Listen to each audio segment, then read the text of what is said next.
Assalamu alaikum. Dear students, now we are going to start our English course book in which the first poem is Walk a Little Slower.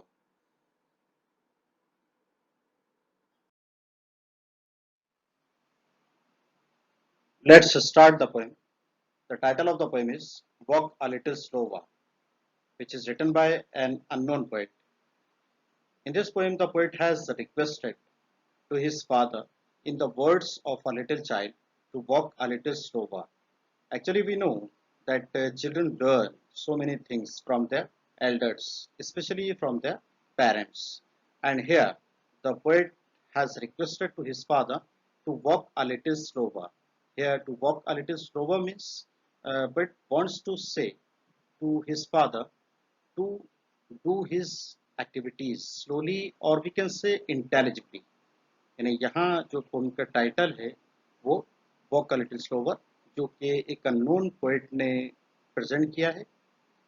इस poem में poet ने अपने father से एक request की है जो एक छोटे से बच्चे के अल्फाज में है, और उसमें जो रिक्वेस्ट हुई है वो है कि भाई वो कह रहे हैं कि आहिस्ता चलें। जैसे कि हम जानते हैं एक फैक्ट के जो बच्चे हैं अपने बड़ों से बहुत सारी चीज़ें सीखते हैं, बिलखुसूस अपने वालिदैन से। और यहाँ पोएट जो है अपने फादर से रिक्वेस्ट कर रहे हैं कि आहिस्ता चलें। अब यहाँ आहिस्ता चलने से मुराद कि जो भी वो एक्टिविटीज़ करें तो वो इस तरह से करें कि वो काबिल फ़हम रहे, और वी कैन हम बोल सकते हैं समझने के लिए कि भाई बआसानी वो उन तमाम सरगर्मियों को समझ पाएँ। Now see the poem walk a little slower daddy said a little child so small. यानी यहाँ पोएट क्या कह रहे हैं कि एक छोटा सा बच्चा अपने फादर से कहता है वॉक अ लिटिल स्लोवर, यानी आहिस्ता चलें daddy. I am following in your footsteps. यहाँ I am, it is the contracted form of I am. I am following in your footsteps नक्श कदम। And I don't want to fall, fall यानी गिरना, यानी मैं गिरना नहीं चाहता। Sometimes your steps are very fast, यानी कभी कभी क्या होते हैं आपके स्टेप्स यानी कदम जो है बहुत तेज होते हैं। Sometimes they are hard to see, और कभी क्या होता है उन्हें देखना भी मुश्किल होता। So walk a little slower daddy for you are leading me. यहाँ पे लीडिंग क़यादत करना, यानी क्या कह रहे हैं पर ये फादर से, so walk a little slower daddy for you are leading me, क्योंकि आप मेरी क़यादत कर रहे हैं। Someday when I am all grown up, यानी किसी दिन क्या होगा जब मैं पूरी तरह से बड़ा हो जाऊंगा।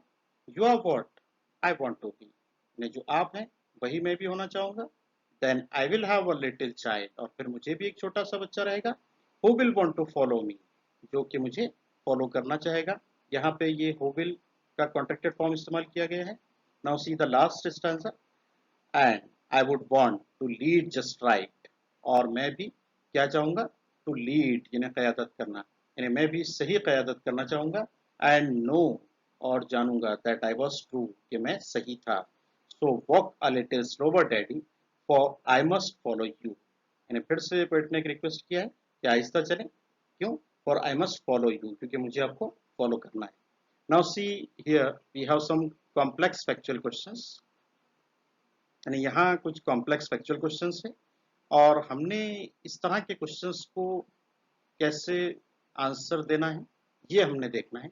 क्योंकि जब हम इस तरह के क्वेश्चंस को सॉल्व करें तो क्वेश्चन जो है वो हमारे लिए बहुत ज़्यादा हेल्पफुल रहता है अपने आंसर को फॉर्म करने के लिए।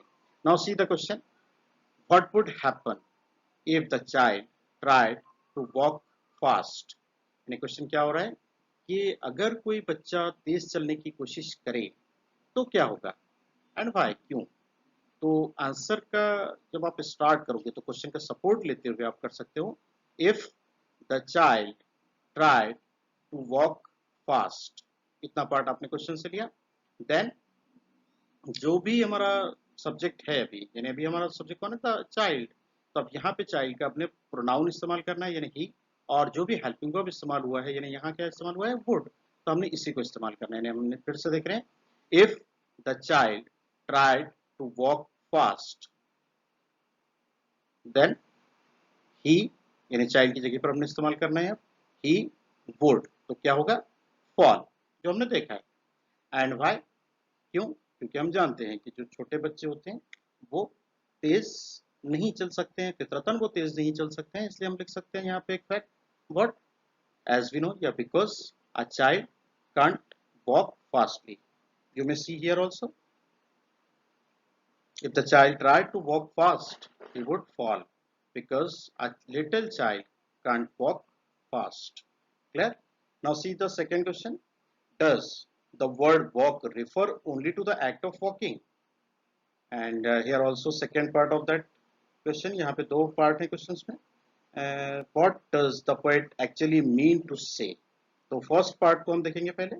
Does the word walk refer only to the act of walking, यानी क्वेश्चन क्या हो रहा है, क्या जो वॉक लफ्ज इस्तेमाल हुआ है वो वॉकिंग के लिए रिफर किया गया है, यानी जो हमारी चलने की सरगर्मियां हैं उसी के लिए रिफर किया गया है. तो ऑब्वियसली हमने बताया है कि वो सिर्फ हमारी जो चलने की सरगर्मी है उसके लिए नहीं हुआ है, तो हम यहाँ पे नो का जो है इजहार करना है. तो पहले सबसे पहले हम आंसर का स्टार्ट करते हैं, नो. अब हम क्वेश्चन का सपोर्ट लेंगे, नो द वर्ड वॉक, इतना पार्ट हमने लिया. फिर हमारे पास में हेल्पिंग वर्ब डज इस्तेमाल हुआ है, उसी को हम ले सकते हैं, no the word walk doesn't. फिर हम क्वेश्चन से सपोर्ट ले रहे हैं, refer only to the act of walking, यानी इतना पार्ट आपने क्वेश्चन से लिया है. अब हमने सेकेंड पार्ट देखना है, what what does the poet actually mean to say, यानी एक्चुअल में पोएट क्या कहना चाहते हैं या पोएट का जो मतलब है वो क्या है.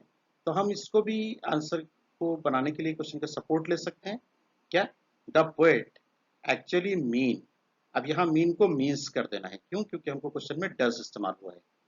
The poet actually means to say that whatever we have, you may see here, no, the word walk doesn't refer to the act of walking. ये फर्स्ट पार्ट हमने जो डिस्कस किया अभी. फिर हमने second part, the poet actually means to say that the father must be very careful about his activities or daily routine as the child learns everything as per his observation. Clear? Now see the last question. What do the footsteps of the father refer to? यानी यहाँ question क्या हो रहा है कि जो foot steps हैं father के वो किस चीज से रिफर किए गए हैं, यानी इसको भी हम क्वेश्चन का सपोर्ट लेकर आंसर दे सकते हैं. What the footsteps of the father refer to the way और method of doing activities of the father. You may see here, the footsteps of the father refer to the way or method of doing activities of the father. Clear? Now try to solve the activities given in your workshop activities.